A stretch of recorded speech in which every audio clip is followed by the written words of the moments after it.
공부에 진심이신 분들만 오신 것 같습니다. 다시 한번 정말 고맙습니다. 내일이 개천절입니다. 그리고 또 이어서 우리 민족이 가장 좋아하는 풍요로운 명절 추석입니다.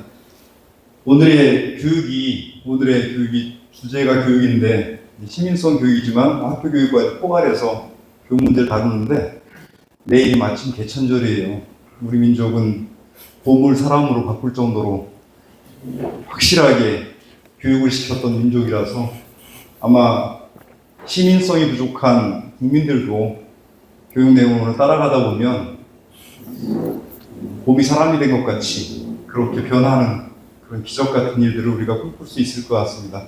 한가위 풍요를 같이 민주주의와 함께 누릴 수 있는 그런 추석이 되시길 바라면서 오늘 김거성 교수님이자 목사님 모시고 강의를 듣도록 하겠습니다. 지금 연대에서 수학들을 가르치고 계시고요. 전에는 청와대에서 시민사회 수석 역할로 시민사회와 정치권을 잇는 가교 역할도 하셨습니다. 김거성 목사님을 따뜻한 박수로 맞아주시면 고맙겠습니다. 네, 안녕하세요. 네, 반갑습니다. 김거성입니다. 오늘 엄청나게 중요한 주제를 함부로 제가 다루려고 생각을 했습니다. 잠깐만. 오늘 제가 말씀드릴 주제는 한 5가지 덩어리로 나눠봤는데요. 첫 번째로는 내란과 국민 주권, 그 다음에 시민성, 그 다음에 시민성 교육, 그리고 공정 넘어 공감으로 마지막으로 K 디모크라시 이렇게 정리를 해봤습니다. 맨 먼저 이제 내란과 관련해서 생각을 해보는데 오늘 주제가 이제 내란 극복 이렇게 출발을 하는데 내란은 뭐냐? 법적인 의미로서는 대한민국 영토에서 국가 권력을 배제하거나 국헌을 문란하게 할 목적으로 폭동을 일으키는 것, 이게 내란이라고 되어 있습니다. 그리고 내란에 연결된 여러 가지 우두머리, 부안해동, 그 다음에 주요 종사자 또는 예비 음모와 선동 이런 내용들이 형법 또 형법에 규정이 되어 있습니다. 앞에 말한 헌법의 질서라는 것은 결국은 대한민국 헌법 1조의 내용에서부터 출발한다고 생각을 합니다. 그것은 대한민국은 민주공화국이라는 것, 그리고 주권이 국민에게 있고 모든 권력은 국민으로부터 나온다라는 이 2가지 정신, 이것을 부인하면 그것이 내란의 출발점입니다. 거기에 폭력적인 수단으로 이것을 무너뜨리고자 하는 것, 이것이 이제 내란의 조건이죠. 그래서 헌법 정신을 부정하는 것이 하나 덩어리가 있고 물리력을 동원해서 결국은 소수의 탐욕을 추구하는 것이 결국 내란이라고 볼 때 물리력 동원, 이것은 현상이죠. 그러나 그거 이전에 시민성의 결함, 시민성의 문제로 말미암아서 헌법 정신을 부정하는 것, 이것이 근본적인 원인입니다. 그러니까 원인하고 현상하고를 함께 봐야지 현상만 바라보고 현상을 어떻게 없앨 것이냐, 이 이야기만 하는 것은 내란 극복의 큰 그림은 아니다 생각을 합니다. 제가 학교 후배들하고 같은 카톡방에 있는데요. 그 카톡방에서 대선 직전에 정보를 이제 공유를 받았습니다. 여기 김영호 장로님 어디 있어? 김영호 장로님도 함께 봤었는데 우리 후배가 이거를 보내주면서 역시 청소년은 다르다. 그래서 되게 기뻐하는 그러한 모습을 제가 보면서 깜짝 놀랐습니다. 자, 여기에 이재명 후보가 51.64%니까 엄청나게 많이 얻었다. 이렇게 이제 보고 이것이 이재명이 대통령이 되는 신호다. 이렇게 해석을 한 거예요. 저는 여기에서 특별한 점을 착안을 했는데 여기에 2등이 누구냐? 이준석입니다. 자, 이거는 19세 미만. 저기 모의 투표 여기 보면은 잠깐만요. 그 청소년 모의 투표 운동 본부에서 한 거거든요. 청소년들 18세 미만, 죄송합니다. 18세 미만 투표권이 없는 청소년들이 투표한 건데 여기에서 이재명 51.64% 이거는 저는 눈에 안 들어왔습니다. 여기에 2등이 이준석 20%, 김문수 18%. 이 내용을 하나만 더 이제 연결해서 보면 요 다음 뉴스 좀만 키워주시죠. 여기서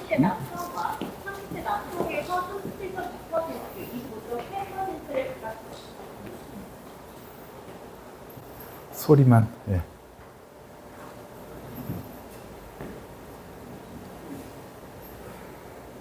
예. 제일 크게 하셔도 될 것 같습니다. 예. 다시 한번 처음부터.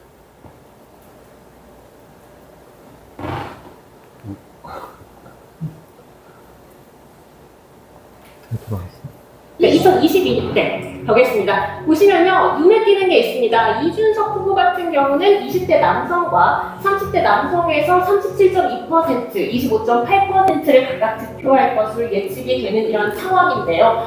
20대 남성 같은 경우는 이준석 후보가 김문수 후보보다 조금 앞서는 걸로 나왔습니다. 여전히 오차 범위를 고려하면 경합이긴 하지만 이렇게 이준석 후보가 김문수 후보보다 앞선 건 20대 남성이 유일합니다. 그리고 전반적으로 보시면 지금 이준석 후보가 7.7% 득표할 것으로 전체적으로 예측이 되고 있는데 2030 남성의 표심이 10표 중에 7표 정도 되신다고 보면 되겠습니다. 자, 20대 여성 같은 경우는요 거의 60% 가까이가 이재명 후보에게 표심을 줬는데요. 지난 탄핵 찬성 집회에서 3분의 1 정도가 2030 여성이었던 걸 고려하면 이 표심이 그대로 이어진 걸로 보입니다. 또 하나 특이한 거는 20대 여성 같은 경우는 권영국 후보에게 5.9%의 표심을 줬네요.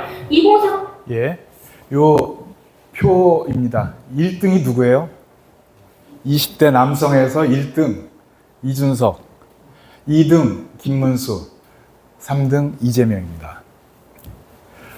30대는 물론 좀 달라지긴 했습니다만은 이 표대로 10년 후, 20년 후, 30년 후가 만약에 진행이 되면 어떻게 될까요?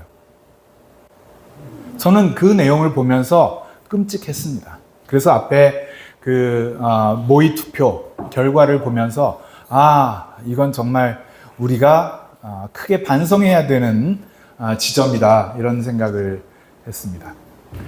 제가 그 중앙선거 여론조사 심의위원회 홈페이지에서 그래도 최신의 정보를 찾아보려고 했는데요. 여기에 20대 남성, 여기 성별, 남성, 여성이 있고 20대에서 자 12% 누굴까요? 예? 이재명일 것 같죠?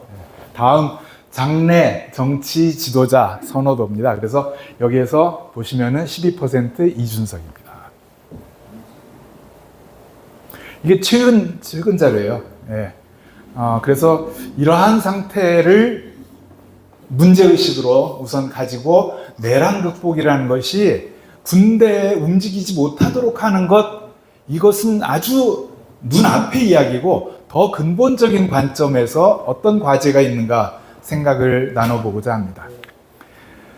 시민이라는 것은 물론 뭐 우리가 국적 뭐 이런 개념으로 생각을 합니다만은 근본적으로 권리를 가진 사람을 말하는 것입니다. 그러면 시민하고 반대되는 개념은 뭐냐? 국가에 어떤 의무를 해야 되는 사람. 그래서 국민 내지는 옛날에 황국 신민 할 때 신민. 나는 국민이다. 이것은 좀 중립적인 것 같죠. 그러나 이것의 원형은 신민에서부터 왔다고 저는 봅니다. 이것이 깨진 것이 왕의 신하로서의 백성, 이런 개념이 깨진 것이 물론 뭐 영국의 여러 가지 노력도 있었습니다만은 사실은 이제 미국 독립선언서에서 나온 것이죠. 모든 사람은 평등하게 창조됐고 권리가 있다. 그 권리에 생명, 자유, 행복 이것이 있다. 이렇게 이제 이야기를 했습니다. 그거를 받아들인 것이 사실 프랑스 대혁명이죠. 그래서 여기에 자유롭고 평등한 권리를 지니고 태어났다. 소위 천부인권 사상이 여기에서 나왔고, 그래서 평등함으로 차별을 받으면 안 된다. 그리고 뭐 하나가 더 있다면 여기 자유평등 우애. 우리 옛날에는 박애라고 얘기를 했는데, 박애라는 개념은 사실은 무슨 얘기인지 잘 이해가 안 되지만 더불어 살아가야 된다는 것이 여기에 들어가 있습니다. 우리나라에서는 그러면 미국에서 민주주의를 다 수입해 온 것이냐? 저는 동학에서부터 이것을 찾아내야 된다고 생각을 합니다. 인내천, 사람이 곧 하늘이다. 그리고 이것을 그대로 받아들인 것이 3.1 운동, 3.1 혁명이고 또 임시정부 헌장입니다. 그래서 임시정부 헌장에서 이미 대한민국의 인민은 계급이 없고 뭐 남녀, 귀천, 빈부 다 그거 상관없다. 계급 없다. 그리고 일체 평등이다라는 것을 선포를 하게 되었습니다. 세계 인권선언, 이제 유엔이 만들어지면서 인권선언을 만들었죠. 여기에서도 뭐 프랑스, 미국에서 주요한 역할을 해서 자유롭고 존엄과 권리에 있어서 동등하다, 평등하다 이렇게 얘기했고, 그 다음에 형제, 아까 이야기했던 자유, 평등, 우애 이 세 번째 형제라는 것이 언급이 됐습니다. 요즘에는 형제라는 표현은 성차별적인 문제가 있긴 합니다만은 옛날에는 그 문제 제기를 안 한 것 같습니다. 아까 일제강점기 황국신민이라는 게 있었죠. 황국신민의 서사. 우리들은 대일본 제국의 신민입니다. 그래서 천황폐하에게 충의를 다합니다. 그리고 인고 단련하고 훌륭하고 강한 국민이 되겠습니다. 이렇게 교육의 목표를 내걸고 있었습니다. 천황에게 충성하는 국민을 만들자. 어디서 많이 들어봤죠? 국민교육 헌장. 예. 제가 1977년부터 이제 감옥살이를 했는데, 감옥에서 손에 구국선언서 뭐 이런 걸 해가지고 도서 열독 금지라는 징벌을 받았어요. 그래서 책을 못 읽고 하나도 뭐 읽을 게 없이 방 두 개 양쪽으로 빈 방, 건너편에 빈 방 이렇게 되어 있어서 할 수 있는 글씨라는 게 딱 그 벽에 붙어 있는 국민교육원장이었습니다. 근데 국민교육원장을 제가 이제 수어를 잠깐 배웠거든요. 그래가지고 그 수어로 그것만 하고 있는 거예요, 혼자. 이거 다 수어로 할 수 있습니다, 지금도. 근데 여기 보시면은, 이 국민들은 뭐를 하는 것이냐? 나라의 중요한 역할을 해야 된다. 그래서 그 당시에 충효사상이라는 것을 강조를 했죠. 나라에 충성하고 부모에게 효도하고, 그러니까 그것은 나라와 부모, 이것은 동격이고 결국은 나라에 충성하는 것. 어떤 독재자가 나타나더라도 그냥 그것은 나라님이니까, 이런 생각을 가지고 키웠던 것이죠. 시민성 교육. 제가 이제 민주시민교육 이렇게 이야기하니까 그 민주당 교육 아니냐. 뭐 누리과정은 새누리당 과정이 맞죠. 근데 민주시민교육도 이제 문제 제기를 해요. 그래서 제가 그 이야기를 듣고 싶지 않아서 뭐 시민성 교육이라고 표현을 많이 합니다. 어쨌건 독일에서는 그것이 이제 정치 교육, 교육이라는 표현도 사실은 정확하지가 않은데 빌둥은 키워주는 것이죠. 정치 교육 그런 것들이 이제 쭉 노력이 있었고, 프랑스에서는 우리가 잘 알던 자유, 평등, 우애 이런 것들을 통해서 도덕 시민 교육 이렇게 이야기를 하고 있습니다. 유네스코에서는 시민성이라는 것을 권위주의 극복을 위해서 중요한 교육의 역할이라고 봅니다. 권위주의, 오늘날 세계 여러 곳곳에서 일어나고 있는 현상들이 권위주의잖아요. 학생을 다른 사람들과 협력하도록 준비하고 행위 능력과 책임감, 공감, 비판적, 창조적 사고력을 기르고 아울러서 총체적인 사회적, 정서적 기술을 발달시키는 것, 이것이 바로 시민성이라고 하는 것이죠. 그래서 인권, 시민의식, 민주적 참여 이런 것들을 계속 강조를 하고 있습니다. 그래서 그것을 이제 큰 그림에서 지구에 대한 책임, 또 전 세계적인 어떤 다양성에 대한 포용 이런 것들을 포함해서 글로벌 시티즌십 에듀케이션, 글로벌 시민교육, 글로벌 시민성 이렇게 표현합니다. 민주 시민교육 얘기를 하면은 우리 글로벌 시민교육이 필요하다 이렇게 얘기를 하는 그 도피처가 돼버리기도 합니다만은 사실 같은 뿌리죠. 그래서 청소년뿐만 아니라 성인 대상의 시민성 교육도 여기에 중요하게 포함이 되고 있습니다. 다른 나라들은 다 지나가고요. 이 유네스코의 자료를 보면은 학생들을 다른 사람들과 협력하도록 준비하고 학생의 행위 능력과 책임감, 공감, 비판적, 창조적 사고력을 기르고 아울러서 총체적인 사회 정서적 기술을 발달시키는 것을 여기에서 우리의 교육의 과제로 삼아야 된다는 거거든요. 여기에 사회 정서적 기술, 소위 SEL이라고 하는데 이 SEL, 사회 정서적, 이거는 다른 거는 뭐냐면은 소위 인지적 역량, 학교 학생들의 성적, 이거 이외에 이 영역이 엄청나게 중요한 과제다라고 하는 것입니다.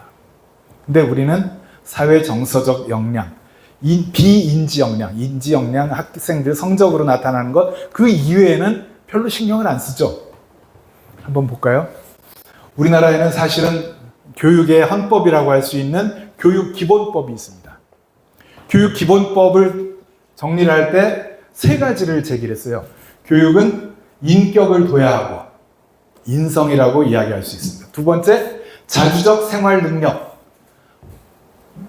지금 먹고 살아야 되고 앞으로도 자기 능력이 있어야 먹고 살죠. 세 번째, 민주시민으로서 필요한 이 세 가지의 자질을 키워내는 것이 교육의 근본적인 과제라는 것입니다. 청소년 기본법도 건전한 민주시민으로 자랄 수 있도록 하자라는 게 기본적인 과제죠. 개정교육과정도 마찬가지 그러한 뜻을 담고 있습니다. 그리고 이제 민주시민 교육을 한동안 했습니다. 근데 여기 보시면은 민주시민 교육이 이러한 과제들을 다 담고 있는 것인데 문제는 하다가 안 하는 거예요. 자, 한번 볼까요? 이 내용은 나중에 슬라이드가 번호가 바뀌었는데, 자, 민주시민교육원, 생명안전교육원, 416 민주시민교육원이라는 이름을 이제 공모를 했습니다. 제가 경기도교육청에서 나올 무렵인데 공모에 참여를 했어요. 416 민주시민교육원이라는 이름으로 공모에 참여를 했습니다. 처음부터 그 아이디어는 416이라는 것이 어떤 그냥 단원고 학생들이 쓰던 책상, 의자, 그 칠판, 벽에 붙어 있던 거 이것을 다 그냥 박제화 시켜서 보존하는 게 중요한 게 아니라 이것을 교육적인 자료로 쓰자. 학생들이 그래도 자기 중고등학교 시절 또는 중학생 어떤 시기 이렇게 딱 정해서 그때 한 번은 여기 와서 자기 조끼를 벗어준 학생, 자기보다 이웃에 대해서 먼저 신경을 쓰도록 한 선생님, 이런 것들을 좀 기억하고 그것을 배우자. 그래서 교육적인 소재로 활용을 해야지 박제화만 해놓은 거는 중요하지 않다. 이런 주장을 해서 결국 이제 416 민주시민교육원이라는 이름을 가족들 포함해서 정했습니다. 어떻게 됐을까요? 지금은 생명안전교육원으로 바뀌었습니다. 그래서 기억과 회복, 희망의 공간이다. 자, 그러면 416은 생명안전이 맞다. 그럴 수 있습니다. 저 동의해요. 근데 그거 하나가 아닌 거죠. 민주시민교육과 없앱니다. 인성, 체육, 예술, 교육과 묶어가지고 한꺼번에. 왜 그럴까요? 자, 학생들에게 무엇을 우리가 어떤 역량을 키워줄 것이냐? 이게 국가교육위원회에서 한국교육개발원 캐디 그 연구센터에다가 이제 주문을 해가지고 미래 한국 교육의 과제를 정리하는 그러한 과정에서 이것을 이제 조사를 했습니다. 여기 보시면은 제일 일반 국민들 또 자녀가 있는 학부모라고 봐야 되겠죠? 사람들이 제일 중요하게 보는 것이 뭐예요? 공동체 역량입니다. 학생들이 더불어서 살아가도록 만드는 역량, 그것을 키워주는 게 교육에 있어서 가장 중요하다. 미래 학교 교육은 이것을 추구를 해야 된다. 이렇게 이제 정리를 했습니다. 우리나라 교육을 위해서 무슨 항목이 중요하냐라고 할 때 공동체 의식 함양을 위한 민주시민 교육 4등입니다. 4등이 나쁜 게 아니라 이 한 10가지 이상의 과제 중에서 4등이라는 거예요. 이 항목을 늦차고 주장한 사람은 저예요. 예. 그러니까 이게 엄청나게 중요한 과제가 돼 있는 거죠. 조사를 하고 보니까. 근데 제가 중장기 국가교육발전 전문위원회 활동을 했거든요. 근데 거기에서 인성과 시민성, 이것이 매우 중요하다. 함께 중요하다. 인성만 얘기하는 사람들한테 인성만 가지고 안 되니까 시민성하고 묶어서 갑시다. 그래서 동의를 했어요, 내부에서. 그래서 쭉 추진을 하는데 실제로 어떻게 될까요? 자, 여기 한번 보시죠. 저희 그 내부에서 정리한 내용 처음에 이렇게 됐습니다. 인성, 시민성의 함양, 공감하고 협력하는 포용사회. 그래서 공감과 협력. 창의라는 역량은 도전을 통해서 실천하는 것이고, 공감이라는 역량은 협력을 통해서 실천하는 것이고, 역량과 실천, 프랙티스가 함께 연결되는 것이다. 이렇게 이제 정리를 해서 여기까지 다 합의를 했어요. 한 번도 전체 회의에서도 이 국가교육 중장기 교육 발전 전문위원회 내부에서 한 번도 이것에 대해서 이견이 없었습니다. 왜? 처음에 이것을 준비한 팀이 저를 포함한 교육 비전 분과에서 정리를 한 거니까. 자, 여기 보시면은 어떻게 바뀌었을까요? 인성 중심, 시민성 뺍니다. 공감, 협력 이것은 그대로 들어가 있습니다만은 시민성을 빼요. 왜 뺐을까요? 앞에 민주시민교육원을 생명안전교육원으로 이름 바꾼 거는 그렇다 치고 민주시민교육과 없애고 이거를 다 인성, 체육, 예술 교육과로 바꾸는 노력. 그래서 바로 같은 달에 회의해서 국가교육위원회가 이제 시안을 만들어서 발표를 했는데 거기에서 보면 교육의 기본 가치는 인성의 회복. 한 번만 불러줘 보시겠어요? 혹시 광고가 나오더라도 좀 양해를 해주시죠. 광고. 전문위원회의 교육비전 초안 가운데 강조되었던 시민성 관련 표현은 전면 삭제되어 단 한 차례도 언급되지 않았습니다. 2. 반성합니다. 예, 지나가겠습니다. 자, 한 번도 안 나온 거예요. 시민성이라는 단어는 절대 금기어처럼. 왜 그럴까요? 여기에서 지나가셨을 것 같습니다. 2023년 1월 달에 당시에 국민의힘 대표 출마한 김기현 국회의원이 여성도 민방훈련 받아야 된다. 그런 주장을 했습니다. 혹시 기억하세요? 여성도, 이게 이제 경향신문 그 사설인데, 여성들이 무슨 군사 교육을 받아야 되느냐. 그래서 옛날에 여성들도 다 뭐 교련을 했었습니다. 그 시대를 다시 만들자는 것이냐. 여성들 뭐 군사 기본 교육하고 또 뭐 화생방 무슨 붕대 감는 법 이런 걸 가르치겠다는 거냐. 그래서 이제 이 경향신문의 사설 뒷부분에 가면 뭐라 그러냐면은 아 이거 화생방 다 저기 이미 다 알고 있고 또 거기에 이제 응급 구호 뭐 이런 것들은 이미 직장에서 다 합니다. 학교에서도 하고 그런 필요 없다. 근데 근본적으로 왜 이걸 하려고 했는지를 생각을 안 하는 거예요. 왜 이것을 하려고 했을까요? 반대로 생각하면 돼요. 왜 시민성 교육은 왜 안 하려고 할까 하는 거하고 똑같습니다. 그것을 뒤집어 보니까 이거예요. 제가 보기에는. 자, 그러면 교육부는 뭐를 해야 될 것이냐? 교육은 뭐를 할 것이냐? 한 번만 눌러주시죠.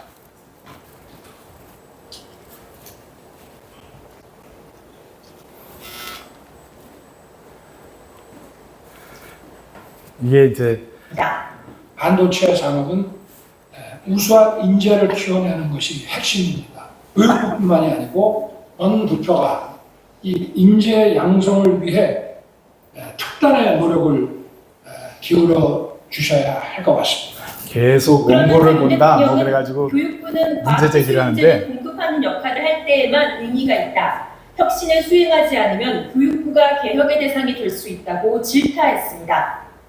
또 교육부를 향해 경제부처라는 생각을 교육부는 경제부처라고 생각해요. 가기부와 함께 인력을 양성하라고 주문했습니다. 인력 양성. 전문가들은 반도체 예, 지나가겠습니다. 여기에 시민성이라는 것은 자리가 없는 거예요.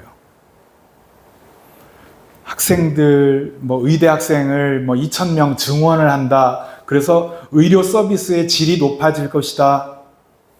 그건 좋습니다. 그 자체로는. 근데 그 다음에 무슨 효과가 거기에 이어질지 생각을 안 하죠. 그 당시에 R&D 예산 대폭 삭감했죠. 의대 가는 게 그 다음에 과제예요. 그래서 의대를 유치원부터 준비를 해야 된다. 그래서 유치원이 이제 한참 또 그 붐을 일으켰습니다. 기초과학, 첨단과학을 할 사람들, 대학의 그 좋은 대학들의 그 자리는 다 텅텅 비어요. 왜? 나 반수해가지고 다시 의대 갈 거야. 그 의대 말고 다른 데 안 갑니다. R&D 다 깎이니까, 뭐 아까 미국도 그렇다고 이야기를 들었습니다만은, R&D 깎이니까 우리나라 인력들이 중국으로 갑니다. 근데 R&D 깎이고, 이 기초 과학 대신에 의대가 많이 증설이 된다 그러니까 다 그쪽으로 빠지는 거예요. 학교마다 이 기초과학, 첨단 과학을 할 인재들이 다 빠져나가는 거죠. 그런 식의 이제 정책을 수행을 했던 것입니다. 저는 이 내란이라는 것이 그냥 하루아침에 2024년 12월 3일 날 딱 그 순간만이 아니다. 이 말씀을 드리고자 합니다. 옛날부터 국정원 댓글 조작했어요.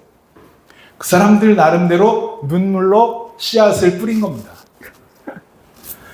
극우 세력, 사이비, 개신교를 참칭하는 이러한 사람들 등등이 거기에 정치권까지 이렇게 묶어가지고 열심히 노력을 합니다. 그 대표적인 게 리박스쿨이에요. 그리고 그 사람들이 교육, 언론, 뭐 온라인 공간 등등에서 선전선동을 열심히 합니다. 뭐 아스팔트 위에서도 하고 이렇게 그 사람들 나름대로 눈물로 씨앗을 뿌렸다 저는 생각을 합니다. 자, 그 사람들이 추구하는 과제는 무엇이었을까요? 표현은 자유민주주의입니다. 자유에서 가장 중요한 게 여기에 공정이라는 가치예요. 공정, 정말 중요한 가치죠. 근데 이 공정이라는 게 어떤 의미냐? 이거 오늘 아침 신문 세계일보에 나온 건데요. 공정과 정의, 이것이 헌법에 담겨져야 된다. 이 질문을 설계한 사람이 저는 문제라고 봐요. 그러나 어쨌든 설계에서는 이렇게 정리를 하고 공정과 정의라는 게 제일 앞서서 가더라. 이 그림을 어떻게 그리느냐 이게 더 중요하겠죠? 하나만 눌러주시죠. 영화 토요일보네. 오늘 오늘 필요한 타이어 교체는 건너가 타협할 수 주시고 있겠는데 전혀 건너뛰기. 바쁜 일상 타이어 교체는 뭐야? 타이어는 네 돈으로 해라. 얼만데? 예. 하나 더. 이 청각 장애인인데 이분이 예, 청각 장애인인데 바리스타로 활동을 하면서 자기가 느꼈던 것들. 공감 문제가 아니라 일반적인 사람이라면 누구에게나 있을 수 있는 그런 소통에 대한 문제라고요. 그래서 저는 제가 공감 문제가 있다는 것을, 그리고 이런 문제는 장애와 상관없이 누구에나 있을 수 있다는 것을 깨달았어요. 공감 장애. 집에서도 내가 방해인데 엄마가 나갔다가 돌아오셨대요. 그러면 옛날에서는 엄마 한 번 보고 엄마가 왔구나 하고 생각만 하고 그냥 말았어요. 근데 요즘은 엄마가 외출했다가 들어오시면 엄마 왔어? 어디 갔다 왔어? 밖에 많이 있었는데 괜찮아? 라고 해요. 여기 계신 분들은 다들 이렇게 새롭게 얘기하고 계신 것이요? 예. 지나갑니다. 그렇게 저는 예, 지나가겠습니다. 이런 사건들을 겪어나가면서 사람들과 공감대를 쌓아나갔어요. 아르기타로 이런 예.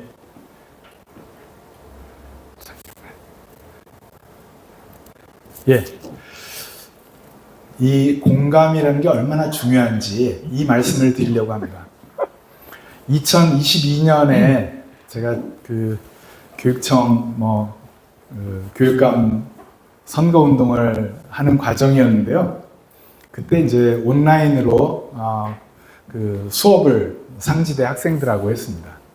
근데 아침에 4월 5일 날 아침에 그 경복궁역 앞에서 시위하는 전장현 사람들이 있었습니다. 전장현 시위하는 현장을 갔다 온 다음에 이제 제가 수업을 하면서 여기 보시면은 학생들에게 이제 조별 발표를 어떻게 할 것이냐. 예를 들자면은 여기 장애인 문제, 이거는 원래는 우리 주제는 아닙니다만은 장애인 문제가 있을 때 장애인 문제를 학문적으로 그 조사해서 발표하는 게 아니다. 과목이 생태사회와 시민운동이었거든요. 그러니까 시민운동에 대해서 여러분의 그 관심을 집중을 해라. 그래서 시민운동에서 어떤 그 과제를, 비전과 미션을 가지고 있고 어떤 활동을 했고 어떤 그 성과를 거뒀고 어떤 점은 잘못했고 어떤 거는 개선할 수 있고 이런 것들을 조사해서 발표하는 게 여러분의 과제입니다. 그래가지고 쭉 설명을 했는데 아침에 수업이 11시까지 했거든요. 9시부터 11시, 12시 5분에 이메일이 왔어요, 저한테. 좀 이따가 받았습니다, 저는. 근데 이메일이 왔는데 이메일에 뭐라고 그랬냐면은 거두절미하고 이 주소에 여러분 FM 코리아라고 아셔요? 들어보셨어요? 펜코 이름과 거기에 교수님 이름이 이렇게 희롱당하고 있습니다. 그래가지고 왔어요. 이제 한 오후 몇 시 정도에 이거를 보고 제가 들어가서 찾아봤습니다. 여기 보시면은 이 11시 14분 현재 조회수가 13,000이죠. 오후 그 시간에는 한 3만 건 가까이 2만 몇천 건의 조회수를 하고 있고 댓글이 몇백 개가 달렸어요. 제가 지금까지 일생 동안에 조회수 히트 제일 많이 친 그리고 댓글이 몇백 개가 사립유치원 할 때도 우리 그렇게까지는 안 나왔거든요. 이렇게 올라간 겁니다. 여기에 저를 칭찬하는 건가요? 아니죠. 어떻게 그런 얘기를 하는 교수가 있냐? 그거의 배경이 바로 아까 이야기한 정치인입니다. 모두가 자유로운 세상은 정글이죠. 정글의 법칙이 있습니다. 약육강식이다. 다 강자가 먹는 거다. 미국 가보니까 내가 가보니 거기는 정글의 법칙, 약육강식의 원리를 존중하더라. 그것이 자연의 섭니다. 우리도 선진국으로 가려면은 이 미국식 자유의 가치를 존중해야 된다. 누구예요? 이 이야기한 정치인.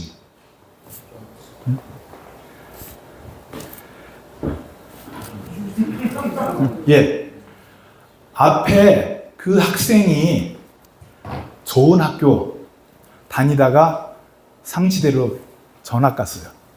전학이 아니죠. 새로 시험 봐서 갔죠. 상치대에 좋은 학과가 있으니까. 근데 그 학생의 생각에는 자유로운 경쟁, 그래서 약자는 도태되고 강자가 독식하는 그것이 자연스럽다고 생각을 한 거예요. 그 정치인이 나서서 깃발을 들면은 그것을 다 존중해주고 그 사람 지지해주고 표를 주고 하는 겁니다. 이걸 그대로 놔두고 10년, 20년, 30년이 지나면은 그때 가면은 민주 세력은 어떻게 될까요? 그때는 천하람하고 이준석하고 싸우면 우리가 이길 수 있어. 그거 생각하고 있을까요? 우리는 그냥 놔두고 있으면 안 되는 거죠. 저 사람들은 그 나름대로 눈물로 씨앗을 뿌렸는데 우리가 정말 계몽돼야죠. 우리 잘못했구나. 이 내란이라는 것을 통해서 우리가 정말 계몽돼야 된다고 생각을 합니다. 이런 이야기들을 계속하죠. 국민의 삶을 국민이 책임져야지 왜 정부가 책임지라고 하냐? 정치인 같은 당의 정치인, 이번에는 떨어졌습니다만은 그런 사람들이 하죠. 그거를 이제 샌델이 공정이라는 착각에서 소위 능력주의라고 비판을 합니다. 공감 없는 공정의 끝판왕이 바로 저는 히틀러 치하에 있었다고 봅니다. 능력이 없으면은 굶어 죽어. 이 유전병 환자에게 일생 동안 6만 제국 마르크의 돈이 들어갑니다. 요즘 돈으로 치니까 한 5억 정도 된대요. 화폐 가치로. 5억 원을 저 유전병 환자한테 써야 되냐? 동포 여러분, 이것도 당신의 돈입니다. 어떻게 했어요? 다 죽였습니다. 우리가 히틀러 나치 치하에서 유대인들 600만을 학살했다. 이건 알죠. 장애인들도 다 죽였습니다. 장애인들을 이제 안락사 시키는 게 처음 출발할 때 그 트럭이나 버스 배기가스를 이제 그 안에다 넣어가지고 죽이기 시작합니다. 그게 나중에 발전해서 가스실 이야기를 하는데 그거를 독일어로 악지온 테피어 이거를 이 작전을 이런 어떤 그 결정을 한 장소가 이 안락사 프로그램을 한 장소가 베를린의 피어가르텐슈트라세라고 하는데 4번지거든요. 피어가르텐의 P, 그 다음에 4 이렇게 악지온 테피어라는 거를 만들었습니다. 다 죽인 거예요. 왜? 그 사람들은 가치가 없기 때문에, 살 가치가 없기 때문에 인권, 시민 아닙니다. 그냥 장애인, 우리 세금을 갉아먹는 좀도둑 같은 존재 이렇게 보는 것이죠. 그게 제일 공정하다라고 생각을 하고 그것을 이야기를 했던 것이죠. 따라서 시민성, 이것은 어떤 제도, 지식 이런 것들을 이해하는 것 이것이 아니라 그 근본적으로 그 공동체에 나도 하나의 구성원이다. 저 사람도 같은 나와 똑같은 인격을 가진 존재다. 소중한 인간이다. 이것을 받아들이는 것이 매우 중요하다. 이것이 공감을 바탕으로 한 공정, 공정을 넘어서는 공감이라고 이야기를 할 수 있습니다. 제가 그 2023년도에 어떤 단체를 하나 만들려고 그러는데 참여를 좀 해달라고 그래서 제가 오케이를 했습니다. 그러면서 단체 이름에다가 공감이라는 걸 좀 제기를 했으면 좋겠다. 그래서 단체 이름이 이제 공감연대가 됐는데요. 그 공감이라는 이런 바탕이 있는 겁니다. 그냥 단순하게 많이 들어주고 함께 그러려니 이런 것이 아니라 내가 내 이웃에 대해서 더불어 살아가야 되는 존재구나라는 것을 이야기를 하는 것이죠. 한번 눌러주시죠. 또 광고가 나올 수도 있습니다. 광고가 나오더라도 제가 어떻게 해야 되는지 이제 배웠는데요. 예.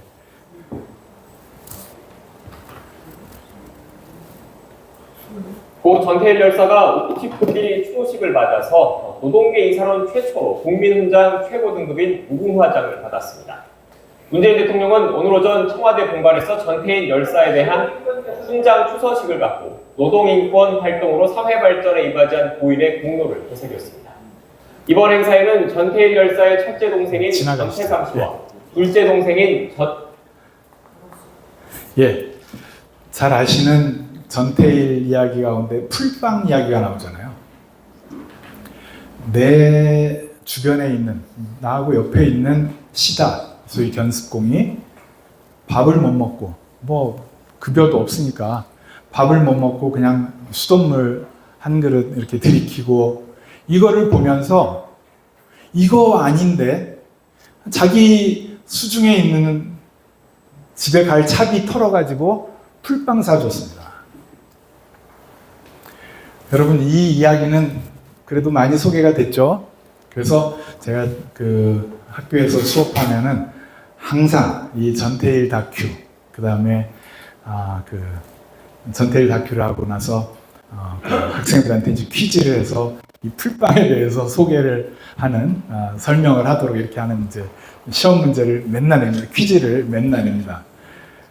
여기 그 자기 자신의 안위 이런 것보다 비인간적인 배고픔, 나 아니잖아요. 옆에 있는 나하고 상관없는 존재라고 생각할 텐데 자기에게 그 사람이 책임의 그 영역 속에 들어온 겁니다. 그래서 자기 청계천 평화시장부터 쌍문동까지 1시간 반, 2시간 정도 지금 걸어가야 되는 길을 간 겁니다. 양말, 전태일이 주일학교 반사 활동을 했어요. 그 창동에 있는 창현교회라고 하는 그러한 교회에 이제 주일학교 교사 활동을 했는데, 아이들이 왔는데 겨울에, 한겨울에 아이들이 왔는데 양말이 없어요. 자기 양말을 벗어서 아이들한테 신겨줬습니다. 요즘 같으면은 야, 그 냄새나는 그 양말을 누가, 근데 그 당시에는 그 양말조차 없었던 거죠. 다 기워가지고 우리 입고 신고 하던 때 아니에요? 그걸 했던 겁니다. 제가 요 하나만 더 눌러주시죠.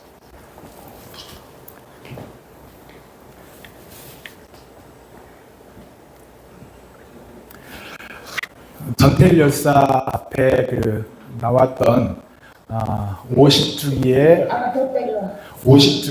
그 국민훈장 무궁화장, 그걸 이제 처음 제안하고 뭐 추구를 해서 그런 대로 뭐 의미가 있었는데, 이게 그 이소선 어머니 그 다큐, 어머니라는 다큐거든요. 태준식 감독이라는 분이 작업을 한 건데, 이 그 영화를 이제 찍은 이 주인공 이소선 어머니와의 일화입니다. 지나가죠.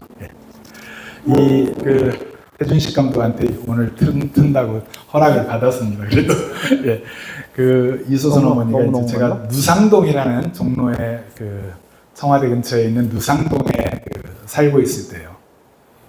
우리 집에 한번 오시겠다 그래서 집에를 오셨어요. 집에 와서 사는 모습을 보더니 이제 여름인데 나가면서 어디 전파상을 들리자고, 갑자기 왜 전파상을 들리자고 그러나, 그래서 이제 전파상을 그 가는 길에 이소선 어머니가 무슨 생각을 했는지를 알았습니다. 김 목사네 집에 가보니까 선풍기가 없어. 그 선풍기를 내가 사줘야지. 저는 상상을 못했어요. 저게 전태일 열사의 어머니 모습이구나. 그래서 저는 그 앞에 풀빵, 양말, 선풍기, 제 책에 썼던 이야기입니다. 그래서 이런 것들을 배경으로 해서 제가 이제 인성, 시민성 이렇게 이야기를 하고, 그것이 공감하고 협력하는 걸로 나타나야 된다. 이게 공감이라는 것이 얼마나 중요한가 이것을 이제 계속 강조를 했던 것입니다. K 디모크라시로 넘어가겠습니다. 어떻게 민주주의는 무너지는가 이 책 읽어보신 분 혹시 계세요? 생명평화 포럼 수준이 약간 농담입니다. 이 그 책에 이제 우리 교회에서 독서 토론을 이거를 읽고 독서 토론하자 그래가지고 이제 독서 토론했습니다. 어떻게 민주주의는 무너지는가? 언제예요? 2018년 트럼프 1기 때입니다. 하버드 대학 교수들이에요. 어떻게 민주주의는 무너지는가? 서로 적대하는 정당, 양극화된 정치, 무너지는 규범 이런 것들이 이제 그 원인이고 그것을 현상으로 나타날 때는 이런 것들이 나타난다. 이런 것들이 이상신호다. 민주주의의 규범을 거부하고 경쟁자의 정당성을 부정하고 반국가 세력으로 낙인을 찍고 우리 작년에 봤던 거하고 똑같죠. 폭력을 조장하고 묵인하고 시민 자유를 억압하고. 그래서 이 두 교수의 결론이 뭐냐? 상호 관용과 제도적 절제가 가장 중요하다. 이 이야기를 썼습니다. 자, 그 해답이 적절하다고 생각하세요? 어떻게 민주주의는 무너지는가? 무너지는 현상에 대해서는 다 썼어요.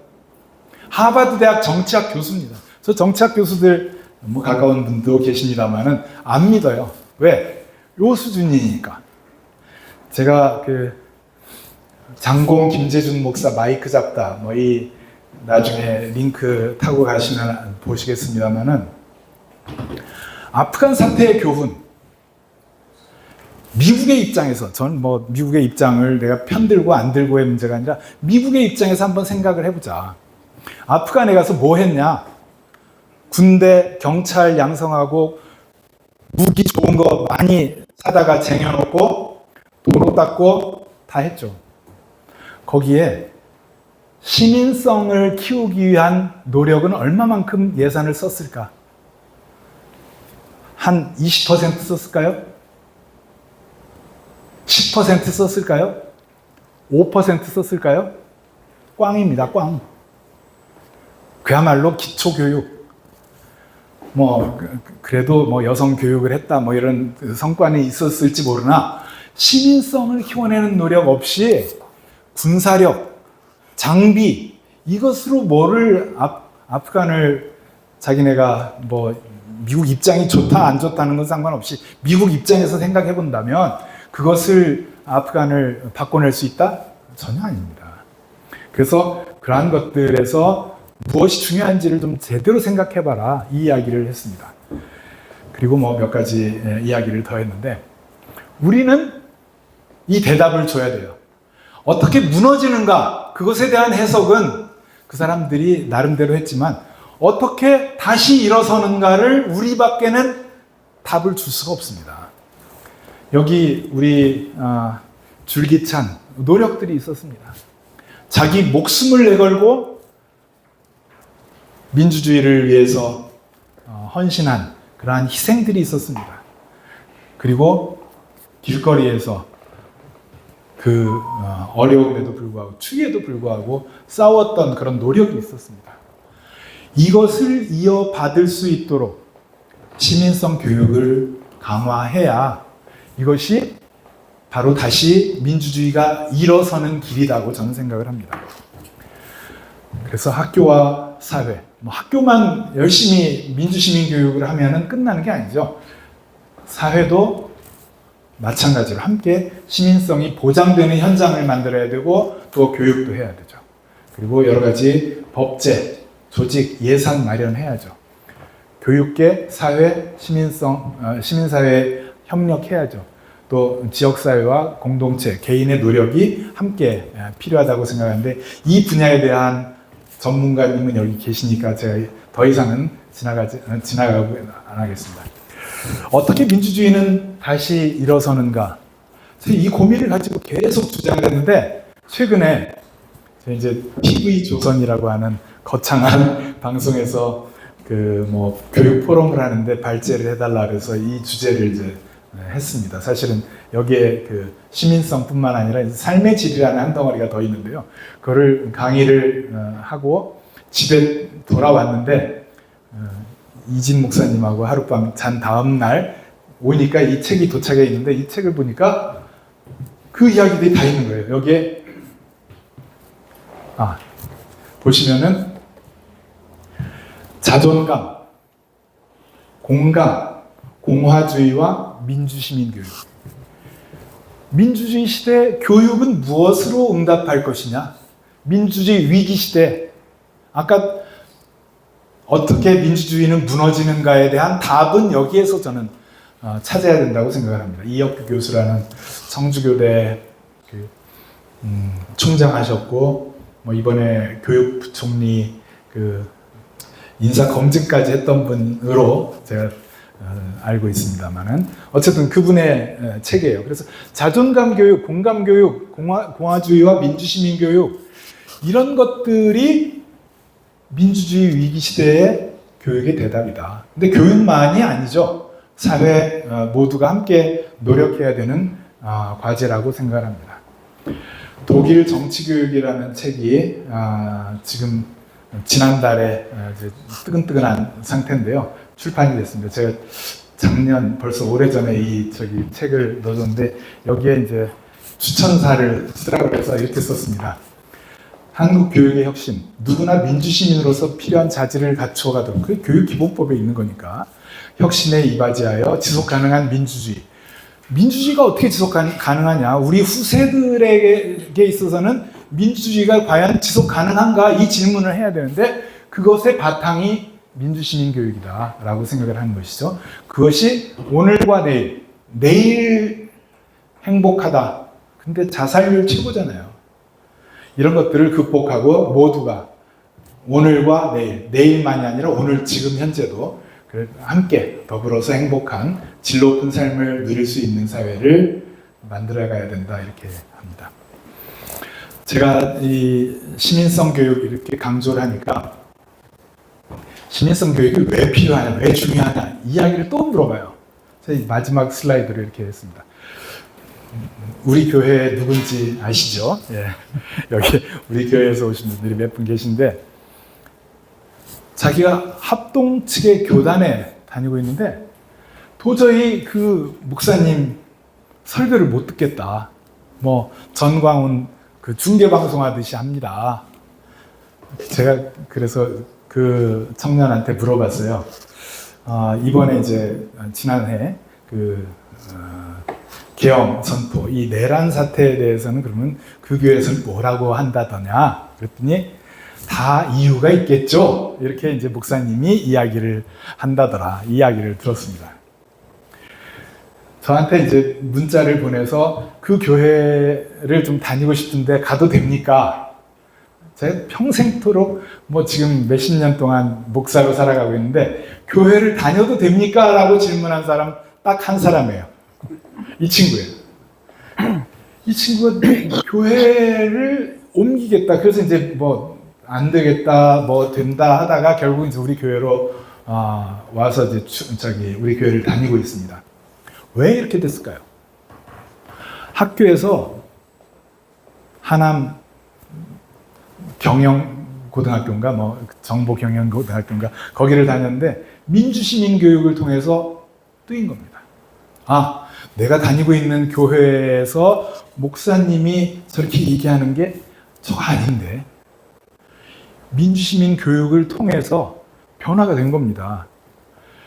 민주시민 교육의 필요성은 저는 이 이야기를 통해서 정리할 수 있다고 생각합니다. 이거 없이 나중에 20년 후, 30년 후에는 이준석, 천하람 둘이 표 갈라먹으면 우리가 이길 수 있다 이 생각을 하고 있으면 안 되는 것이죠. 시민성 교육 실천으로 그러한 시민성 교육이 왜 필요한지를 증명해 주시면 감사하겠습니다. 여기서 마치겠습니다.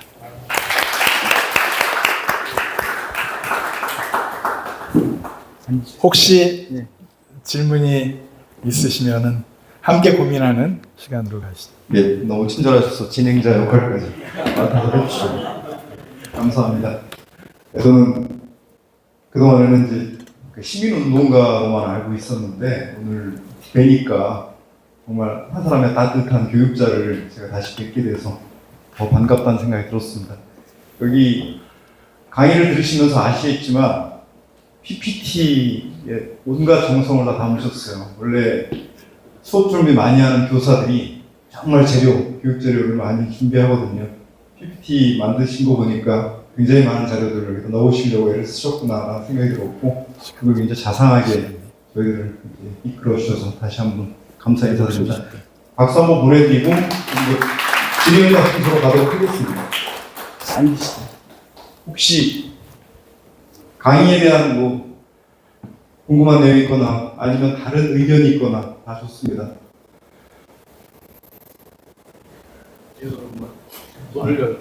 네네. 공감이라는 거에 대한 공부도 좀 많이 필요한 것 같은데,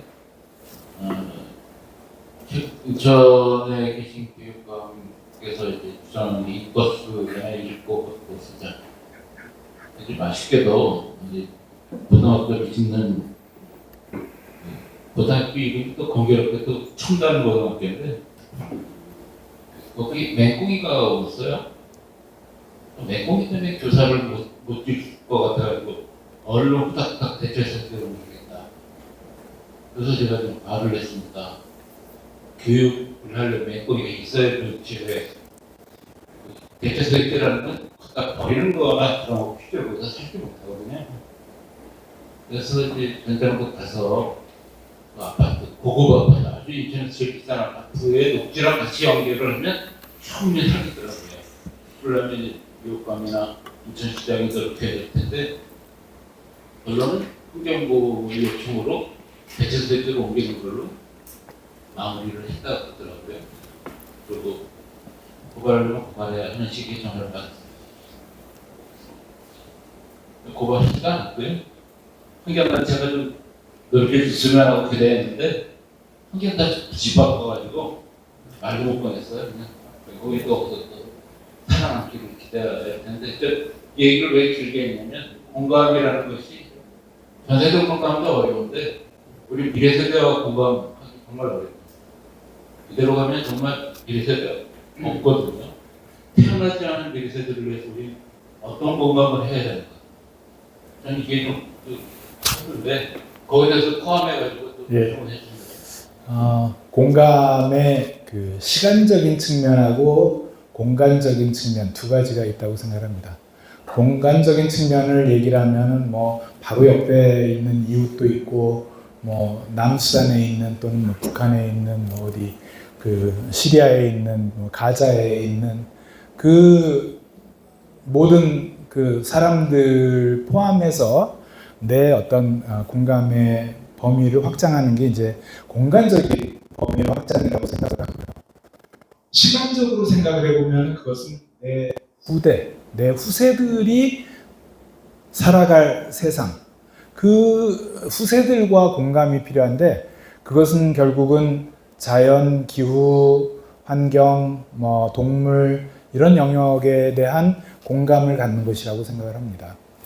여기 우리 김용국 목사님이 동물신학, 동물권 이 전공이어서 제가 이야기하기가 좀 우리 박병선 선생님 환경 제가 얘기 안 하려고 그러는 거하고 똑같은데 저는 그 영역에서 공감의 시간적인 또 공간적인 범위의 확장이 결국은 자기 공감의 역량, 크기라서 그것을 전제로 하지 않으면은 껍데기로 뭐 어떤 내가 뭐를 도와주고 뭐 한다는 거는 사실은 본질이 아니다고 생각을 합니다. 지금 박병상 박사님께서 하신 학교 사례는 인천에 저쪽에 송도에 첨단고등학교라고 하는 학교를 지금 지으려고 하고 있는데, 저도 얼마 전에 교육선생이라는 학교 설립과장을 만난 일이 있는데 그냥 나도 간단하게 얘기하더라고요. 그냥 옮기고 지우면 됩니다 이렇게 그냥 한마디로 퉁치고 넘어가더라고요. 그래서 약간 속은 상했는데 그 말씀 해주셔서 고맙습니다. 혹시 목사님 뭐 더 하실 말씀 없으면? 동물권. 예. 일부러 소개까지 해주셨으니까 동물 신학이라는 것도 처음 들어봤습니다. 예, 반갑습니다. 네. 저는 연세대학교 대학원에서 조직문화신 학전공 박사과정 공부 중이고요. 논문 쓰고 있는 김용근 목사라고 합니다. 예, 저도 사실 교수님께 처음으로 이렇게 이런 자리에 가서 질문 하나 드리고 싶었던 게 좀 있었습니다. 사실 이제 지난 대선 때였습니다. 그때 우리 한승구 전도사도 그때 같이 있었는데 그 초반에 이준석 의원 이야기를 좀 하셨습니다. 그때 신촌거리를 이렇게 막 지나고 있었는데 아까 이제 그 여러 가지 통계 자료도 보여주시면서 이준석 의원의 그런 이야기를 좀 여러 가지 해주셨는데 사실 그때 그 감정이 무슨 감정이었냐면 그때 당시 대통령 후보로서 신촌거리에 왔을 때 상황이었습니다. 그때 정말 제가 교수님이 말씀하신 때 굉장히 공감했던 게 뭐냐면 그때 그 사건이 하나 있었을 때였어요. 심지어 할 때. 근데 그럼에도 불구하고 줄이 무슨 아이돌 가수 온 듯이 정말 엄청난 줄이 앞에 서서 이준석 외치던 그 광경이 지금도 사실 잊혀지지 않고 있습니다. 그만큼 사실 공감이 사람이 이런 이야기 하셨지만 사실 만약에 그런 사건이 있었음에도 만약에 내가 그런 사건에 공감하고 그런 거에서 반발심이 일어나고 그럼 그 후보를 절대 지지할 수 없는 상황이었음에도 불구하고 그런 거를 전혀 빠지지 않는 세태를 보면서 굉장히 이 세대가 정말 이 세대가 정말 여기서 말하는 공감도 부족하고 또 저희식으로 말하는 사랑도 없고 정말 자기의 그런 경제적인 능력과 그런 성과만을 정말 생각하는 그런 정말 무서운 시대가 되어가고 있구나라는 생각이 들면서 굉장히 좀 마음이 안 좋았던 기억이 있습니다. 특히나 또 저도 30대이기 때문에 특히나 이제 그동안 있었던 대통령 선거의 그 흐름 속에도 저도 똑같이 있었습니다. 물론 저는 아니었지만 제 주변에 그 소위 말하는 그런 윤석열 씨 지지자들도 좀 있었고 또 저 또한 그 흐름 속에서 굉장히 이상한 시를 받아면서 살아왔던 기억이 나요. 그 가운데서 이 시민성 교육이라는 개념에 대해서 다시 한번 생각해 보았습니다. 시민성 교육이라는 게 과연 무엇일까?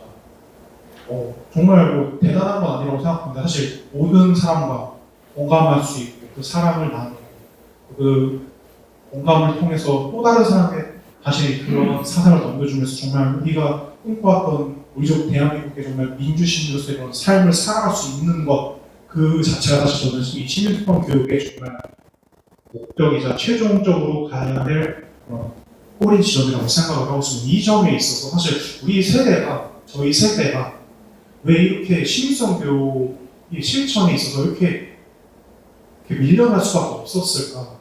그걸 관해서 그 과정 속에서 그러면 저희 소위 말하는 어른들은 무엇을 했는가에 대한 좀 질문을 좀 드리면서 이거를 극복하기 위한 이미 좀 지나긴 했지만 어쨌거나 좀 이것을 극복하기 위한 어떤 방법이 있을지 혹은 우리 저희가 어떻게 행동을 하면 좋을지에 대해서 교수님께 한번 여쭤보고 싶습니다. 예, 제일 중요한 지점을 짚어주셨다고 생각합니다. 우리 기성세대들이 정말 반성해야 할 지점입니다. 참 여기 오늘 자리에서 처음 오니까 여기에 젊은 사람들이 이렇게 보이니까 좋다 이 말씀을 하셨는데 생각을 가지고 있는 사람들이 지금 20년 후, 30년 후가 되면 어떻게 될까요? 만약에 이 연배 그대로 이 생명평화 포럼도 20년 후가 됐다. 생명평화 포럼 안 모입니다. 이렇게 되면 생각을 가진 사람들 이 시대 지나가서 그러면 그 다음 세대는 어떻게 될 것이냐? 그게 정말 중요한 고민이죠. 제가 여기 송도에서 수업을 하고 있는데 한 학기에 한 50명 정도 이렇게 학생들을 만나는데 학생들 이제 발표를 시켜요. 발표 끝나고 나면은 그 다음에 이제 점심 식사를 제가 초청을 합니다. 그래서 밥 먹고 구내 식당에서 몇천 원짜리 차 한 잔 마시고 만 원이면 되거든요. 대화를 하는 거죠. 한 학기 해봐야 50만 원. 강사비에 대해 11조 내는 셈 치고 하는데 정말 젊은 세대들을 어떻게 공감하고 함께 협력하는 그러한 인간으로 키워낼 것인지 유치원부터 사실은 우리 교육이 좀 달라져야 된다고 생각을 해요. 유치원에서 예를 들자면은 뭘 많이 배우고 거기에서 기억하고 어떤 소위 인지 역량 이런 것들을 키우는 것만 신경을 써서 영어 유치원 무슨 의대반 4세 고시 7세 고시 이거를 극복을 하지 못하면은 미래가 정말 암담하다 생각을 하고요. 그래서 어렸을 때부터 소위 인지 역량 일변도 인지 역량이 불필요하거나 중요하지 않다라는 의미가 아니라 그것만 가지고 씨름하지 않도록 우리 아이들부터 제대로 어떤 사회 정서적인 또 이웃과 더불어 살아가는 그러한 역량을 키워내는 것이 필요하다고 보여지고 초중등 과정은 당연히 중요하다고 보여지는데 대학이나 직장도 마찬가지라고 생각합니다. 직장에서 어떤 사람을 뽑을 것이냐 그것에 따라서 대학 교육도 달라져야 되고 대학에서 어떤 사람을 뽑을 것이냐 이것이 중고등학교, 초등학교 교육을 바꿔낼 수 있는데 거기에서 어떤 아까 말씀드렸던 공감 역량을 갖추고 협력하는 그런 자세를 갖춘 사람들을 어떤 형태로든 좀 우대하고 그러한 것들이 중요한 가치로 학생들에게 또 교사들에게 학부모들에게 우리 사회에서 받아들여지도록 바꿔내는 노력이 필요하다고 보여집니다. 물론 그것의 한 다른 측면이 아까 잠깐 지나가긴 했습니다만은 소위 디지털 시대에 온라인 상에서도 같은 노력이 필요한데 온라인이 전부 돈벌이에 이제 눈이 벌게지게 만들고 그래서 좀 더 자극적인 것 그래서 그런 것들이 다 노출이 되게 하고 X든 페이스북이든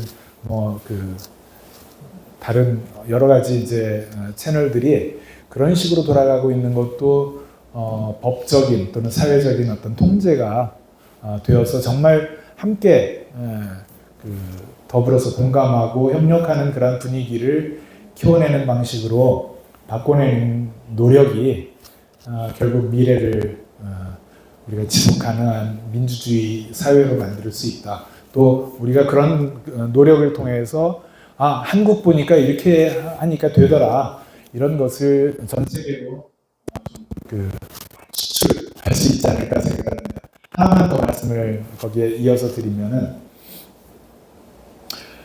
지난 학기에 이제 학생 가운데 한 사람이 독일 학생이었어요.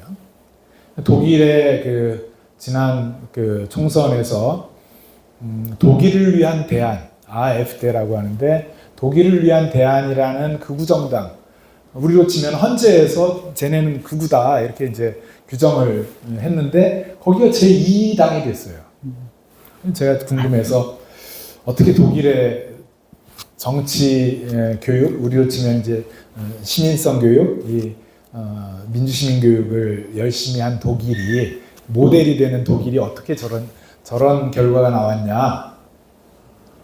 그 대답이 뭐냐면 그런 교육을 했기 때문에 제2당으로 머물렀습니다.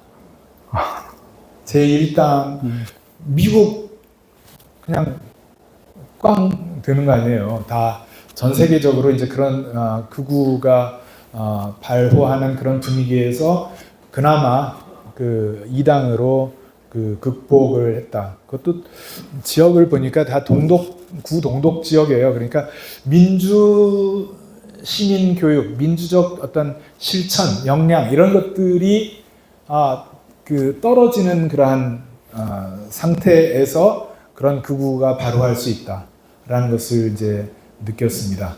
물론 동독을 무시하자는 그런 의미가 아니라 그 뿌리가 정말 중요하고 그래서 그러한 역량 없이 저절로 무슨 어떤 상호 존중하는 관용의 문화 또 절제하는 그런 정도의 노력 가지고는 전혀 안 된다. 근본적으로 우리 자라나는 세대들이 공감의 가치를 가지고 시민성을 확보하는 그리고 우리나라 학생들에게 저기 질문을 해보니까 우리나라 학생들이 시민성 관련해서도 지식으로는 최고예요. 전 세계에서. 시민성 관련한 지식의 문제가 아닙니다. 이거는 지식만의 문제가 아니라 정말 어떤 자세를 가지고 있는지 그런 행동을 실제로 하는지 이런 것들을 중요하게 봐야 되는데 그러한 것들에서 자세라든지 실천이라든지 이런 것들을 중시하는 그러한 교육의 변화 또 사회의 변화가 아까 말씀드렸듯이 기업의 변화, 뭐 공무원 실험의 변화 이런 것들이 돼야 되는데 그런 것들을 근본적인 그러한 관점의 변화를 우리가 좀 주장하고 실현시켜내야 되지 않을까 생각을 합니다. 답변하신 거죠? 네. 지금 김 교수님이 말씀하신 부분에 이어서 제가 늘 궁금하게 여기는 것 중에 하나가 극우 독재, 이거는 저개발 아프리카 여러 이런 곳에서 과거에 있었던 것을 우리가 인지했는데 지금은 그게 아니라 유럽의 선진국들, 미국 플러스 해서 이게 지금 그분들이 지금 굉장히 일어나고 있는 이 현상과 도대체 그들처럼 시민교육 잘 받은 사람들이 어디 있어요? 지금 독일이 예언을 드셨기 때문에 질문하려고 이제 그 부분과 더불어서 최근에 일어나고 있는 우리나라의 20대들, 이대남이라고 하는 이 친구들이 갖고 있는 그 우성. 그러니까 과거에는 우리나라가 뭔가 바뀌어야 되지, 저항에 대한 아까 역사를 가지고 우리가 지금 시민운동으로 잘 되어 있다고 보는데 그 저항의 역사에 적어도 90년대까지는 뭐 2000 초반까지라도 해야 돼. 대학생들이 나섰단 말이에요. 근데 지금은 대학생, 교수들이 아무리 생명전에도 대학생들은 움직이지 않고 있는 이 현상이 그런데 그 대신에 구구적인 데 가서 현중하다가 혐오적인 활동에 가서 적극적으로 하고 하는 이 모습이 그런 국제적인 그런 것과 경제적인 것과 어떤 무슨 연결고리가 있는가? 교수님 어떻게 판단하시는지 질문하고 싶어요. 매우 중요한 지적이신데요. 학교 교육 이 변화를 제가 말씀을 드렸는데 학교 교육의 변화 중요하고요. 그 다음 덩어리 그거보다 더 중요할 수 있는 덩어리가 하나 더 있는데 바로 아까 말씀드렸던 디지털 리터러시, 디지털 문해력, 디지털 시민성 이 영역입니다. 그러니까 학생들 사회에서 자기 엄마 뭐라고 부르는지 아셔요? 지금 아이들이 우리로 치면 어머님, 뭐 아니면 어머니, 엄마, 남충, 뭐 심지어 엄마 무슨 년, 자기 엄마, 남의 엄마가 아니고요, 자기 엄마를 이게 이제 문화거든요. 그 넷플릭스의 소년의 시간이라는 싱글 테이크라고 한 번 카메라 딱 찍어가지고 그냥 끝까지 그 영화를 만드는 아주 중요한 그 영화인데 거기에 중요한 거는 이 온라인 상에서의 세계 이 부분이 언터치 우리 노터치 상태라는 거예요. 그리고 이 온라인 상에서 유통되는 정보들이 이웃 자기 친구들하고 공유되고 거기에서 나를 뭐라고 하느냐 이것이 자기의 어떤 자존감이나 또는 어떤 성취감이나 이런 데에 어떻게 영향을 미치는가 이 부분은 우리가 별로 신경을 안 썼던 것이죠. 아까 말씀하셨던 선진국 옛날에는 뭐 독재가 저개발국 여기 속한된 거라고 생각했는데 지금 이른바 잘 사는 나라들이 다 그런 극우주의의 발호 이런 걸 신음하는 현상 속에서 저는 중요한 한 영역이 디지털, 이 사이버 공간, 이 영역인데 이 부분들이 보다 더 자극적이고 보다 더 혐오하고 상대방을 비하하고 하는 것들로 자꾸 돈벌이를 만드는 거거든요.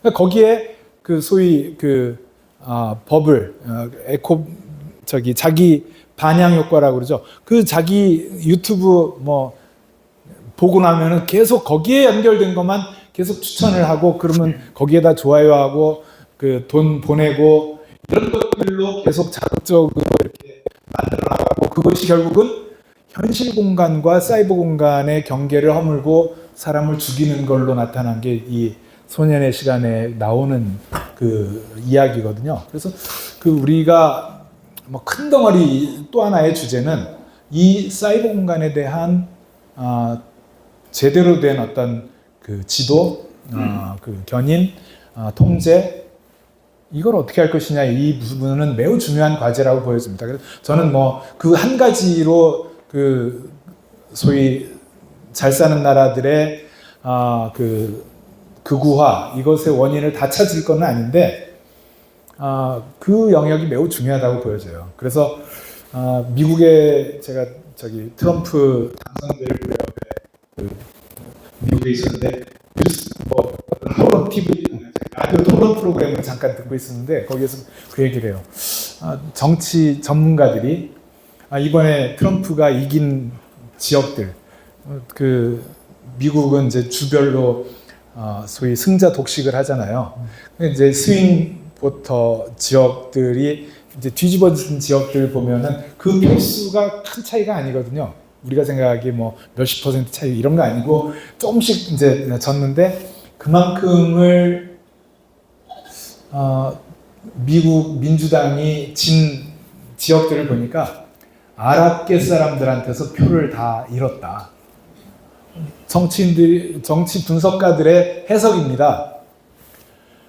그게 무슨 얘기인가 했더니 아니 이스라엘 바이든 행정부가 친 이스라엘 정책을 폈기 때문에 아랍계 유권자들이 다 돌아섰다. 이 표만큼 졌다. 저는 그 이야기가 뭐 부분적으로 그럴 수도 있죠. 지금 보면은 그것도 아닌데 어쨌든 그럴 수도 있지만 거기에서 더 근본적인 문제는 접근 안 하더라. 그러니까 근본적으로 미국 사회가 정말 그 정치 효능감 이런 것들도 없고 그 민주당이라고 해서 뭐 특별한 저기도 없고 뭐 그런 것들이 결국은 그 한쪽으로 있고 또 다른 한쪽에서는 선동과 혐오, 차별 이런 것들에 대한 그 공감, 지지 이런 것들이 한쪽에 있는데 그것이 묶여진 것이 트럼피즘, 막가인지 마간지 모르겠습니다만 그런 식으로 나타난 거 아닌가 생각을 합니다. 네. 너무 우울한 얘기만 나오는 것 같아서 긍정적으로 내 이대남만 보는 거야. 이대년을 봐야지 그런 생각이 많이 들어요. 굉장히 정말 우리가 기대할 수 있는 대혁명을 이룬 힘을 가졌고 민주주의 다시 세우려다가 지금 K 개방할 수밖에 없다고 지금 강의자도 말씀하셨는데 저하고 오랫동안 같이 그 경기도 교육청에서 일하셨습니다. 반갑기도 한데 저는 그 부정적인 요소라도 이대녀가 하는 것 굉장히 특이한 현상이에요. 그게 너무 신기해요. 여자분들이 요새 이렇게 마을 교육을 다니다 보면 남자들은 거의 별로 없어요. 남자들이 열등동물인가. 게임들이 잘 안 하는 이런 생각까지 되고 많은데 그 공동체 정서를 함양하는 현장이 저는 마을이라고 생각을 해서 마을 교육을 강화해준다고 생각하면서 지금 그 거꾸로 미대녀에 대한 긍정적인 분석을 해서 그 요소를 우리가 적극적으로 발전시켜 나가야 되지 않습니까? 그런 생각이 들거든요. 거기에 대해서. 그건 뭐 김영철 목사님께서 정확하게 지적을 하셨고 또 그 영역에 그 관심을 가지고 계시기 때문에 뭐 그 말씀 전적으로 동의를 하고요. 아까 그 K 데모크라시에 사실은 제가 이제 이된 암만 얘기를 한 이유는 이 영역이 소위 내박천원 그런 영역이기 때문에 반대로 뭐 뭐라 그러죠? 키세스 시위대 이런 모습들은 제가 이야기를 안 한 거거든요. 그게 사실은 아까 이야기했던 K 데모크라시의 이제 본질이고 또 약자에 대한 관심.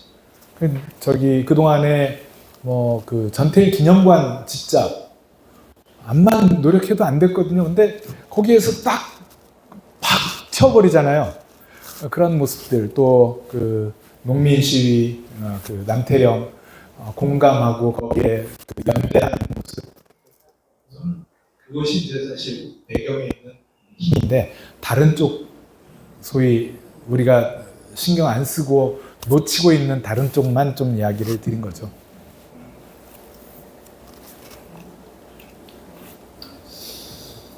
강의 잘 들었고요. 물. 첫 번째는 이대놈들의 문제, 현상 바뀔 수 있나? 이제 10년이 지나면 이들이 실제로 사회적 권력을 가질 수 있는 나이대가 되면 그때 변할 여지가 있는가? 만약 변할 여지가 있다면 어떻게 하면 변화에 도움을 줄 수 있을까? 시민사회 수석도 하셨으니까 시민사회가 어떻게 하면 줄 수 있을까? 이거 질문 드리고 싶습니다. 변할 수 있나? 사람이 늘 변하나? 그러니까 안 변하는 걸 텐데 변하나? 변한다면 변할 수 있다면 어떻게 변하도록 우리가 영향력이랄까 하여튼 뭐 분위기랄까 할 수 있을까? 정세일 대표님 질문에 대해서는 우리 임병우 선생님께서 답을 해주시죠.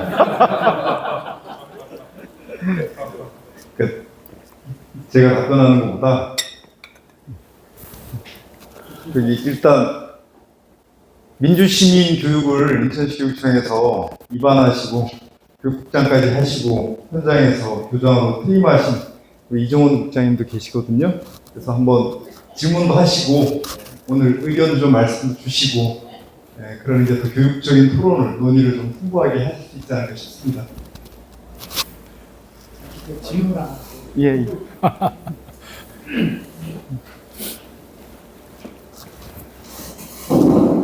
강의 잘 들었습니다. 강의 내용도 좋고 또 질문도 좋고 분위기 좋습니다. 많이 배웠고요. 목이 좀 잠겼네요. 지금 이제 질문하신 것에 대한 거는 교수님께서 말씀을 해주시면 좋을 것 같고요. 저는 짧게 한 가지만 여쭙고 싶어요.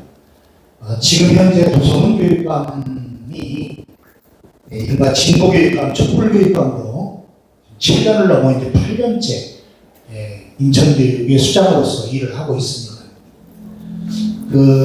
교수님께서 인천교육에 대한 이해도가 어느 정도인지는 잘 모르겠지만 저는 인천에서만 교육생활을 40년 가까이 했습니다. 그런데 이제 송도 캠퍼스에서 우리 인천의 아이들만은 아니겠지만 그래도 인천교육을 좀 들여다볼 수 있는 그런 기회를 갖고 계시지 않을까 싶어서 과연 지금 현재 한 8년째 그 전에 이청용 교육감님까지 한다면 더 길겠지만 어쨌든 지금 진보교육감 체제에서의 시민성 교육은 잘 되고 있는 것인가 나름 평가 또는 뭐 짧게 분석해 주시면 좋을 것 같아요. 더 구체적인 부분들은 없는가 이런 부분에 대해서 답변을 부탁드리겠습니다. 예, 뭐 정확하게 다 알고 계시는 분이 질문을 하셨기 때문에 제가 답을 하면 안 될 것 같고요. 다 그 질문 속에 답이 있다고 생각을 합니다. 그거는 다른 지역들도 거의 비슷한 형편이고 경기도 같은 경우에도 무슨 민주시민교육과가 있냐 없냐의 문제는 아니라고 생각을 해요. 근본적으로 약자에 대한 관심, 공감, 그리고 더불어 살아가겠다라는 어떤 자세, 이런 것들이 없이 어떤 지위나 권한, 많이 있는 이런 것들이 교육을 망가뜨리는 매우 안타까운 그런 현실이라고 보여지고요. 그다음에 앞에 뭐 그 질문에서 답이 있다고 보고요. 앞에 말씀하셨던 부분 관련해서는 저는 그 근본적으로 교육이 하는 만큼 달라진다고 생각을 합니다. 제가 아까 학생들 밥 먹는, 아마 그 학생들이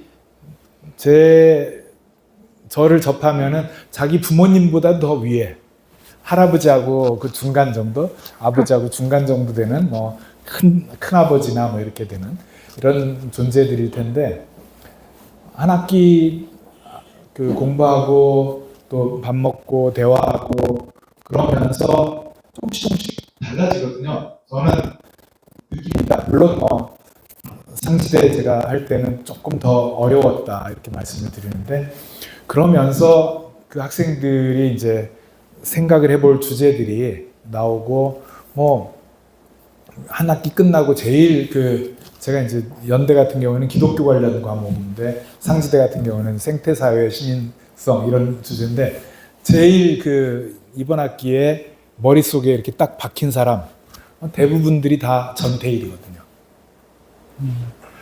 저는 그만큼 바뀐 거라고 생각을 합니다.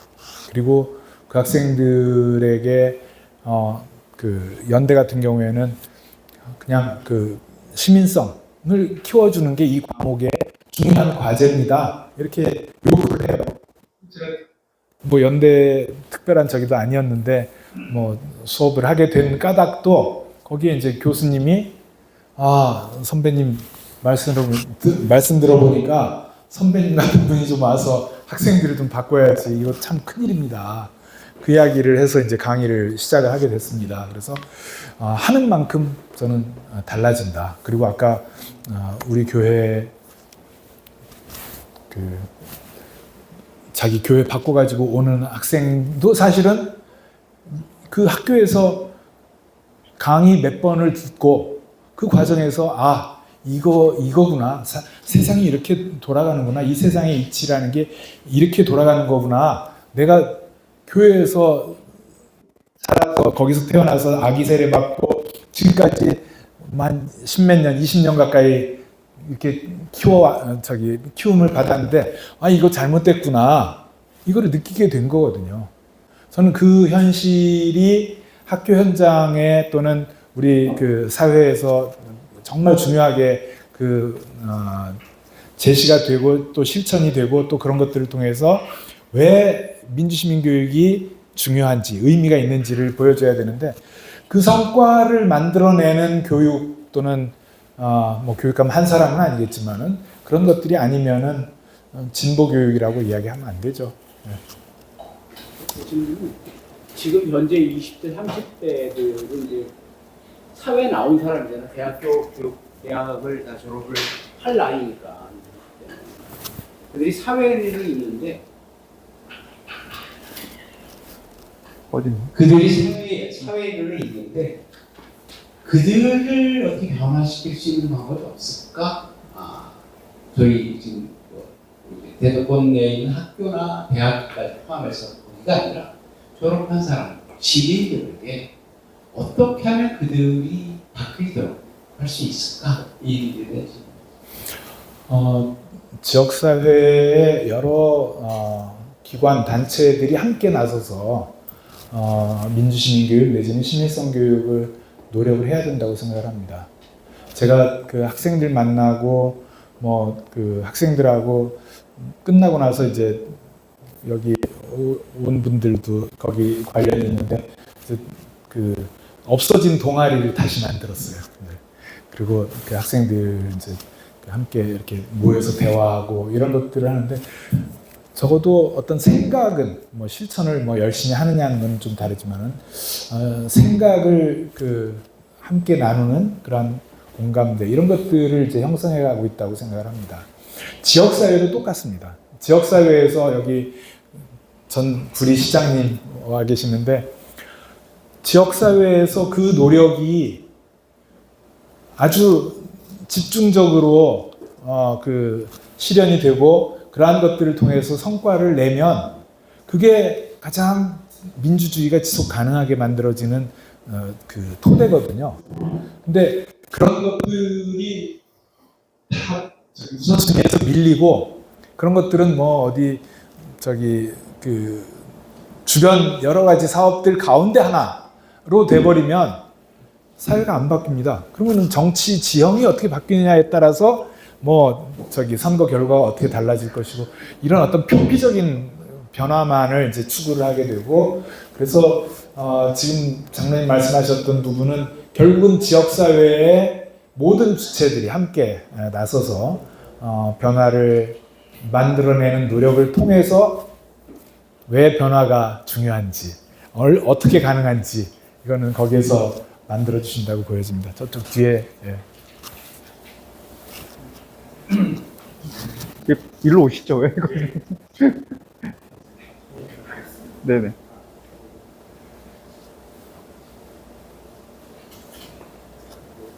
예, 안녕하세요. 개인적으로는 제가 그 시민사회 수석으로 계실 때 제가 사창에 있었습니다. 예, 그러면서 저희가 아마 당시 수석으로 계실 때 좀 괴롭히기도 했을 거고, 저희도 불만이 많았고, 힘든 외나무다리에서 아마 같은 방향을 보는 듯 하면서 약간 다르기도 했고, 그래서 굉장히 뵙고 싶기도 했고, 그 조남을 한 번 들으면 각인이 되는지라, 예, 그래서 이제 궁금하고 예, 반갑다는 말씀을 좀 드리고 싶습니다. 그리고 강연도 너무 좋았고요. 제가 궁금한 거는 제 개인적 고민이 되는 지점이기도 하고요. 아까 많은 말씀 중에서 결국 우리가 지금 갖고 있는 어떤 시민성의 어떤 발전 그리고 서로가 가질 수 있는 공감의 문제는 국가의 사회 구조적인 측면, 전 구조적인 측면의 같이 전방위적으로 개선이 돼야지 된다 이런 생각이 듭니다. 그런 아까 이제 교수님도 그런 말씀을 해주셔서 적극 공감이 가고요. 그런데 요거를 조금 더 이제 단위를 낮춰서 보면은 지금 특히 이제 20, 30대 젊은 층에 대한 많은 걱정의 말씀을 지금 계속 해주셨는데 많은 사람들이 거기에 대해서 젊은이들이 갖고 있는 문제점 또는 이제 다른 세계사적 교류를 보더라도 결국 이 사회 시스템에서 사회가 갖고 있는 어떤 행위에 대한 보상 그거를 때로는 공정이라고 표현을 하기도 하는데요. 정의론이라고 표현을 하기도 하고 거기에 대한 신뢰성이 있느냐 그리고 내가 타인에 대한 이타적인 행위를 했을 때 그것이 나에게 돌아올 수 있느냐 거기에 대한 신뢰 이런 것들이 있을지라고 봅니다.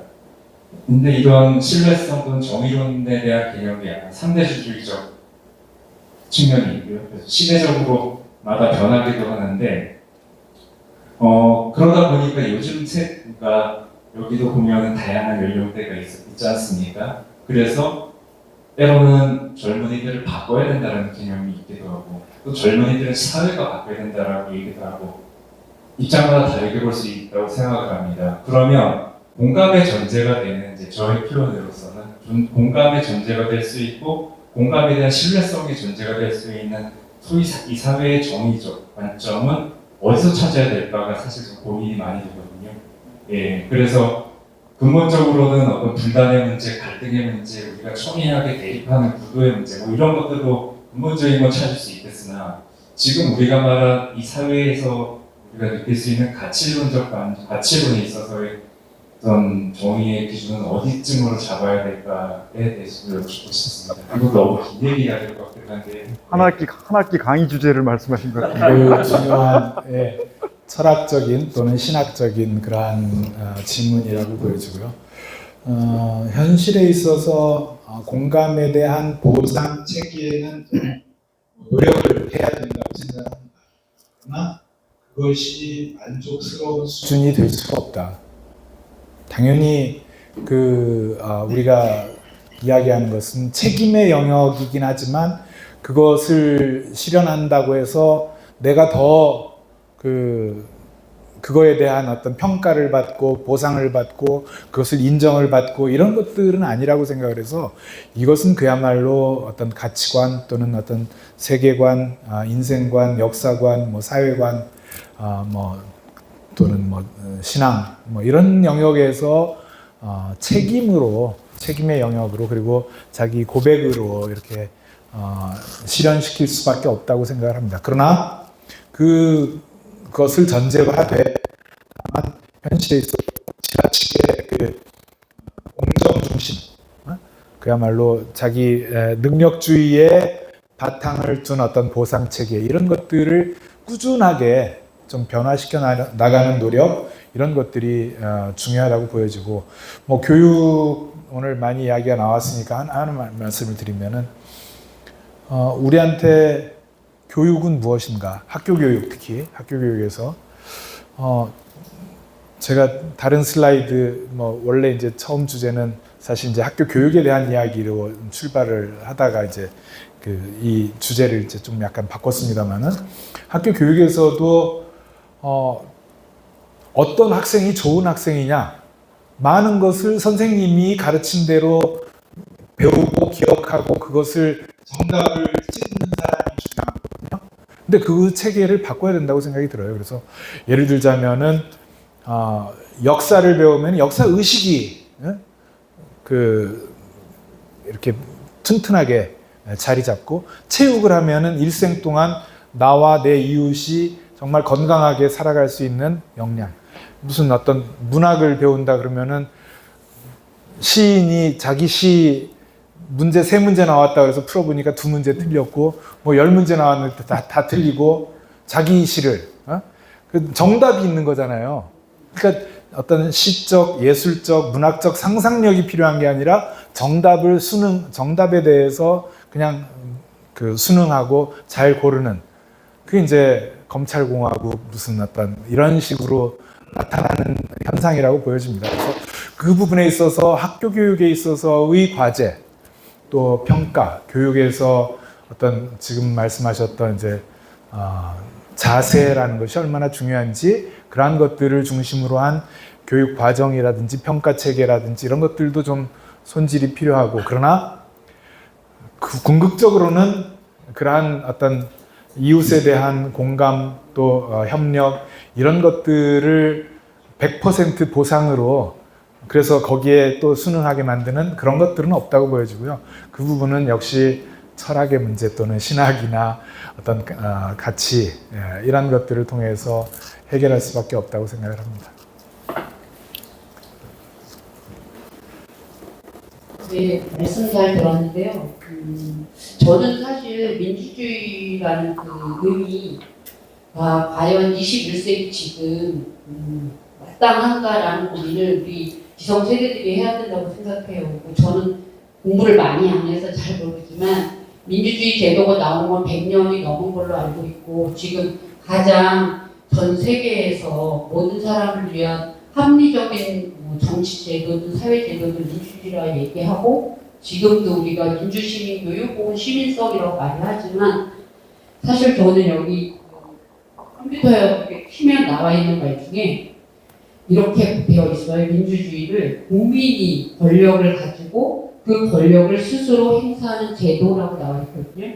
근데 과연 우리 젊은 청소년들이 저도 뭐 80년, 60년대 생이긴 하지만 과연 이렇게 성인으로 성장하는 과정에서 여기서 말한 이 말을 공감하면서 성장했는지 우리는 그거에 대해서 질문을 한번 던져야 된다고 생각합니다.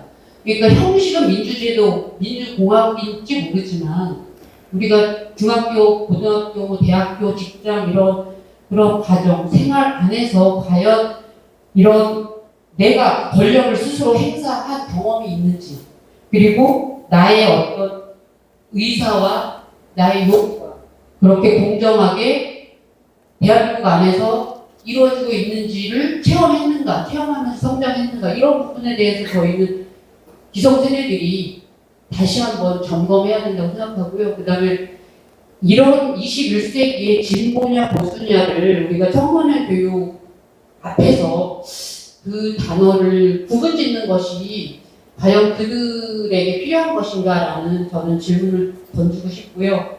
그리고 저는 다수결의 원리라고 하는 민주주의 원칙, 그 49대 51, 이 민주주의 가장 핵심 원리가 과연 지금 빛의 속도로 정보가 쏟아지고 우리가 감당할 수 없는 AI라고 하는 그런 기계들이 인간의 몇백 배 정보를 지금 활용하고 있는 21세기에 과연 그 다수결의 원리라고 하는 그 원리로 사회를 데모크라시라고 하는 이 제도를 운영하는 게 맞는가? 저는 극우 기독교 뭐 이런 걸 우리가 계속 얘기해왔고 전 세계 극우화에 대해서 고민을 많이 했는데 저는 교육을 생각하기 전에 과연 우리가 지금 말하고 있는 민주주의라는 제도가 21세기 이 현상 안에서 제대로 작동할 수 있는 제도인가? 이 민주주의는 어떻게 성장하고 역량을 변화하고 혁신해야 되는가라는 것을 우리 부모 세대들이 그리고 기성세대들이 더 늦기 전에 선생님도 말씀하신 대로 지금 2030 남성들이 20년 뒤에 어떻게 사회를 다수결로 하면 그들이 이길 거 아니에요. 이길 가능성이 높고 그러면 그런 부분들에 대해서 우리가 좀 더 현실적인 혁신을 만들어내야 되는 게 아닌가라는 생각이 들어서 이런 의견을 한번 드리고 싶었습니다. 예. 네. 그 질문에서 다 그 문제 제기 동의를 하고요. 그래서 이제 최근에 앞에 제가 마지막에 소개드렸던 그 책도 마찬가지입니다만 이제 공화주의에 대한 중요성, 그 강조, 그것의 필요성에 대해서 함께 가야지 이것이 민주주의라는 것 자체로 그냥 끝나는 그런 것은 아니다. 그래서 이제 그 부분들이 함께 중시될 필요가 있다고 생각을 합니다. 네.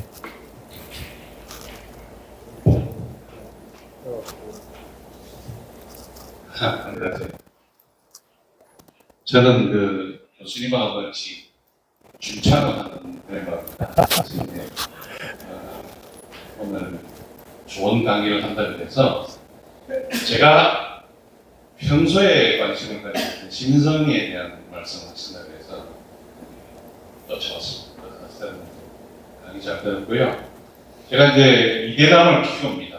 집에서 이대남들을 키우고 있는데 제가 이제 우리 교수님 강의뿐만 아니고 여러 이렇게 강의를 다녀보면 한 가지 놓치고 있는 부분, 그리고 교수님께서 놓치고 있다는 말씀은 아닙니까? 놓치고 있는 부분은 뭐냐면 20대 남자를 계몽시키고 교육시키려고 하는 자세가 우리 집에서 이렇게 애들을 보면 엄청난 반발을 쌓습니다. 그래서 제 생각에는 20대에 대한 연구를 우리가 조금 더 진지하게 해야 될 필요가 있지 않겠나라는 생각이 하나 들었고요.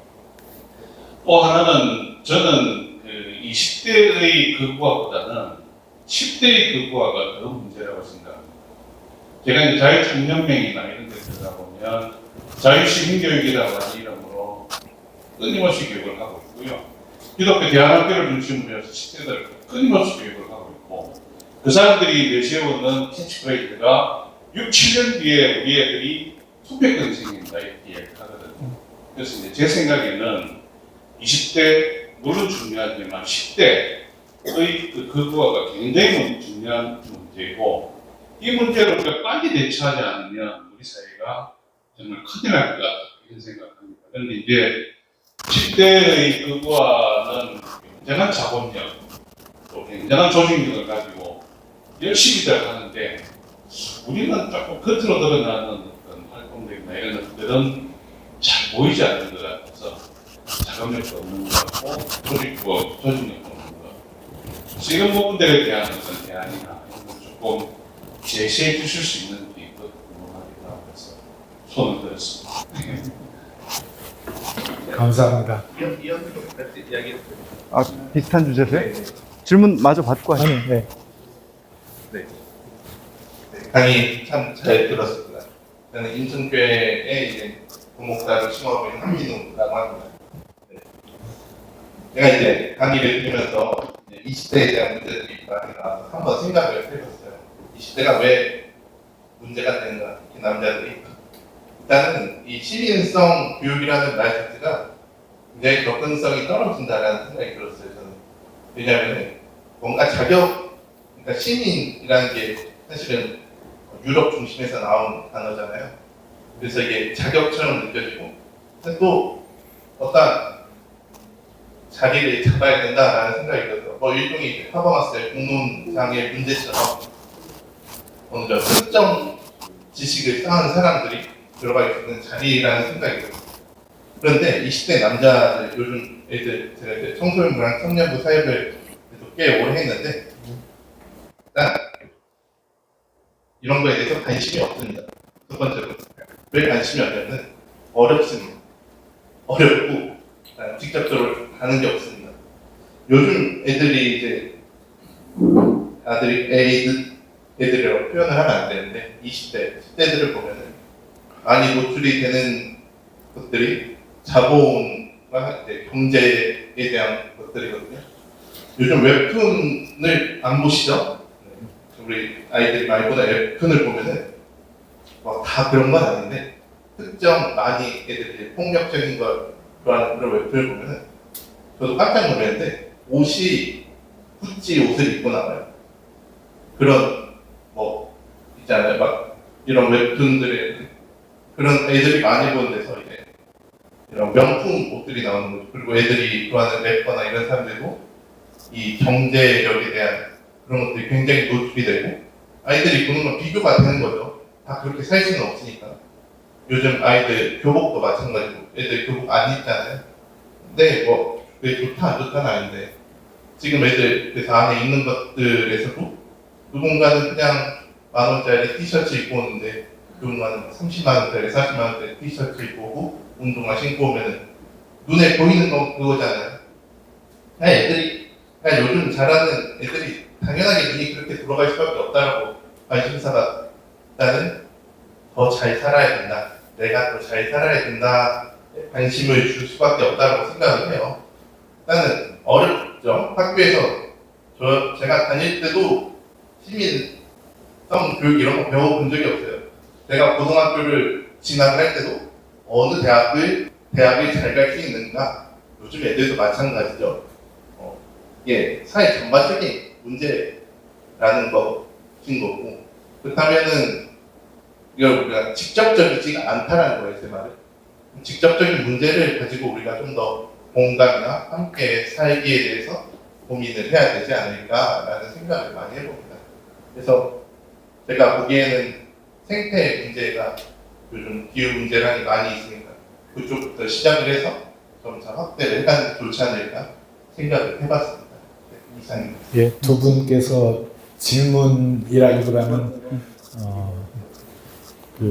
제 생각의 한계나 부족한 부분들에 대해서 정확하게 짚어주셨고 과제에 대해서 제시를 해주셨기 때문에 그 부분은 뭐 제가 답변을 드릴 부분은 아니고 제가 배움을 받아야 될 부분으로 받아들이겠습니다.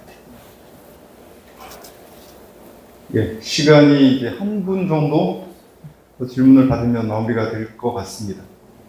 네? 혹시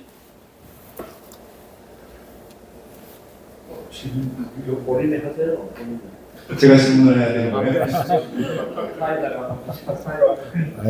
사회자께서 마무리를 해주시면 좋겠습니다. 제가 질문 답변을 할 사이는 아니고. 예. 예. 더 질문이 없으신 거죠? 예. 그러면 명절도 앞두고 있고 제가 책을 광고하려는 건 아니고요. 여기 김거성 교수님께서 쓰신 김거성 에세이 함께 빛나면 큰 별, 거성인 것 같아요. 큰 별. 예. 그리고 김거성 생명평화 정의를 위한 증언록 그날이 오면 이렇게 책 두 권을 오늘 오신 분들한테 드리려고 했는데 미처 준비를 못했습니다. 저희가 잘못했고요. 이 두 책 중에 한 권만 고르실 수 있습니다. 하나는 큰별이고 하나는 그날이 오면인데 두 가지 중에 한 권을 선택하셔서 주소를 남겨주시면 수석 선물로 보내드리겠다고 합니다. 그러니까 이따가 주소를 남겨놓고 가시면 이 책이 여러분에게 명절 선물로 갈 겁니다. 아니 뭐 좀 반응들이 없으시네요. 수석 선물인데 이 동현주 판사 사장님께서 그렇게 준비하실 겁니다. 네, 감사합니다. 지역사회에 혹시 나눠야 될 광고 있으신가요? 손윤수 운전위원장 혹시 하실 말씀 없으세요? 또 다른 분은 광고는 없으신가요?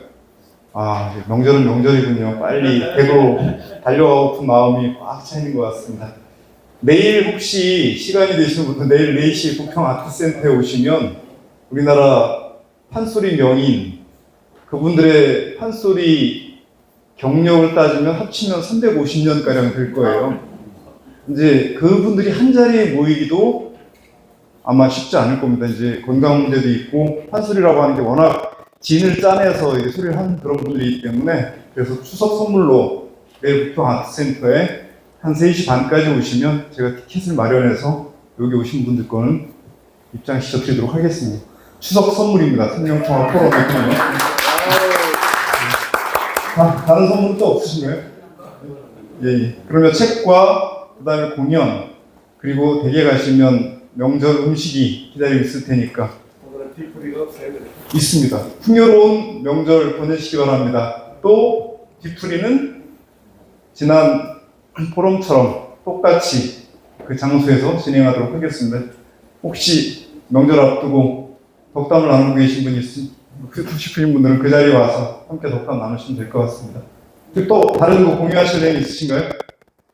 다음 포럼은 11월 6일 날 이 장소에서 진행될 예정입니다. 추석 명절 복 많이 받으시고요. 그리고 11월 달에 꼭 뵐 수 있기를 바랍니다. 다시 한번 강사님께 인천 박수를 마무리하도록 하겠습니다. 감사합니다. 아, 사진. 우리